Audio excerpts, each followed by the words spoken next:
Hello everyone and welcome to part 2 of my mega review of the B&M sets that are coming out in July 2020. In part 1 we looked at the TARDIS, so today for part 2 we're going to be looking at the History of the Daleks sets.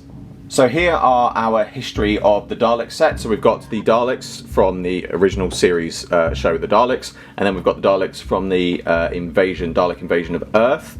The boxes, again, very nicely presented in the boxes. It's fantastic to see classic Daleks again. I have to say there was always a bit of umming and ahhing as to whether we'd see these again. So to see them is very nice. Obviously the boxes are relatively the same, well presented. So we've got the TARDIS bit on the side. On the back, it is worth noting that obviously we've got information about the stories they were in, a picture of the Daleks themselves.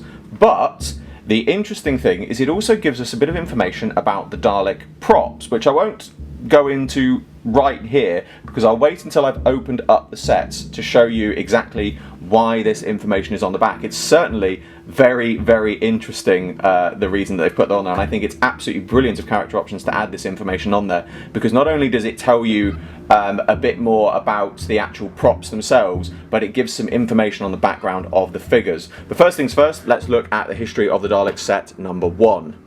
So here we have the Daleks themselves, but as you can see, the background of this set is a Skaro city corridor, which is a lovely thing to see as part of the set. So I just want to just briefly show that. So looking at the figures themselves, they are very nicely detailed. Obviously, immediately some of you might be able to notice some small differences. The overall silver, I have to say, is much more silvery, I suppose, than the original releases, which is very nice to see. They are much brighter. The detailing around the hemispheres colours is more or less the same, and obviously one noticeable difference, this one has a much narrower pupil, which is made for two reasons. Firstly, to differentiate this Dalek from the original releases, but also to give the appearance of the sort of lensed eye that the classic Daleks had. But there is one extra difference on these, which is added on to differentiate them from the originals. And if we turn them round, you can see on the back here it has a little line here and two little lines here, and this is where the information on the back of the box comes in. So it says here, and I'm going to read this out word for word: the 4 original Dalek props were robust built and finished to a high standard. Each was a composite of wood, fiberglass and metal, and all looked identical in their original silver livery, mid-grey and blue. The original eye stalks had a special lens apertures designed to become larger or smaller, like the pupil of an eye, and the guns had straight metal rails with plastic inserted octagons.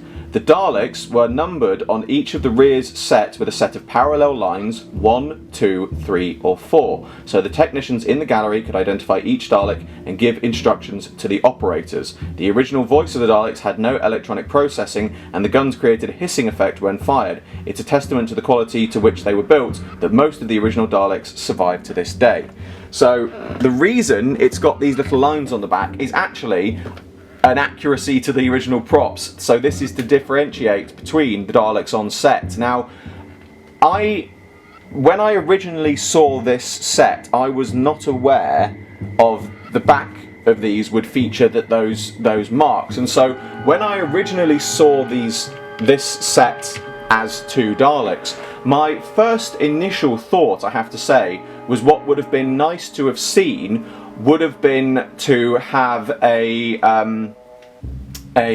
Dead Planet Dalek with the blue midsection and a black dome that was seen in The Witch's Familiar, because that is a variant that we haven't seen before, and whilst not necessarily accurate to the History of the Daleks story, The Daleks, I thought it would be a nice addition just to have something a little bit different, and to save you getting essentially two of the same Daleks, albeit one with a slightly smaller pupil.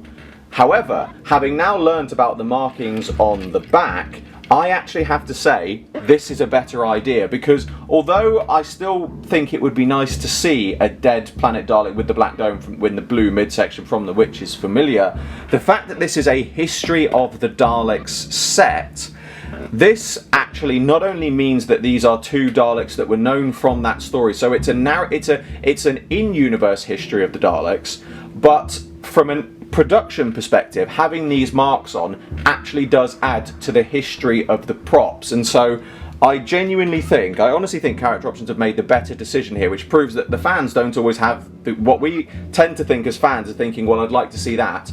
Actually not necessarily the better decision, because this is something that not only represents the history of the show, but it represents the history of the production. And seeing the marks on the back of them, I have to say, is really something which I think is something which is an added bonus to this set. That is certainly not something I expected. I don't think it's something that a lot of other people expected, and it really is a nice addition to see. Because it just makes the set that bit more unique and certainly makes it different to the originals. But now we're going to move on to the History of the Daleks Set 2. So here we have our Invasion Daleks, and just show you the backdrop of this set has the outside of the Dalek spaceship. Again, a very nice thing to see, because again it just adds that little bit more to the history set. But looking and moving on to the Daleks themselves, overall they look more or less the same as the original releases, but there are a few small differences which I'll go over. It's lovely to see the Supreme released in this set, because I do have an Invasion Dalek of the original ones, but I never got the Supreme, and I hope that if they do continue the History of the Daleks set, they will include Supremes in future, because the Resurrection and Remembrance Supremes are another two that I would love to get as official versions. I sadly have never got them. So overall, as I said, they do look very much the same. Rather like the previous ones, the silver of the drone, or silver drone, or whatever you want to call it, is much more silvery. On the back they have their solar panel discs, and the solar panel discs are done in a slightly darker grey than the midsection that we have on the standard drone Dalek, so that's very nice to see. And the other thing, which I'm hoping is going to come up on camera, which is a very nice little touch, is you can see around the bases they have a slight bit of weathering and scuffing where they've obviously been moving through the rubble around London, which is very nice to see, because it again just adds that little bit of extra detail, differentiates them from the original ones. And the other thing as well, obviously this one has the eye stalk with the slightly smaller pupil, just to differentiate it from the originals. So if you bear with me one moment while I stretch to get the other two Daleks that we have had released. So, History of the Daleks set's overall thoughts. Fantastic. I can't think of, it's the sort of thing you often think when you can't think of anything nice to say, it's best to say nothing at all. This is the opposite but the same. I'm struggling to find adequate words to describe how good these are, and it's very difficult because they are that good. It's fantastic to see classic Dalek releases. I certainly hope that the History of the Daleks set is going to continue throughout the classic series, hopefully even into the new series. As some of you will know, I recently did a video on a History of Davros set, which is another idea that I think would be a good idea to do, to see Davros figures re-released. But just sticking with the History of the Daleks set for the moment, I think is going to be absolutely brilliant. I certainly think these are going to sell very well, because partly because I think people will buy them up who want to do army building. People are going to buy lots of them to build up an army of Daleks.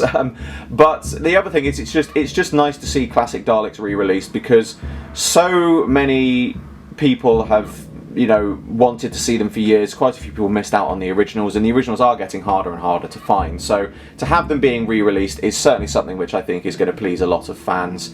And yeah, I can't, there's not a huge amount more I can say about them, but as I said, it's not because I haven't got anything to say, it's because I'm a bit of a loss for words at these, how good they are, and how different they are from the originals, but nice to see them re-released with some differences.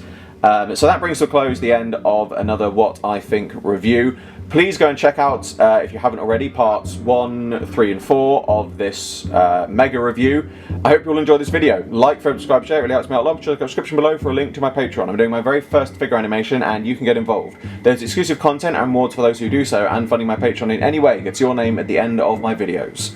I salute you all, and I will see you in another video very soon.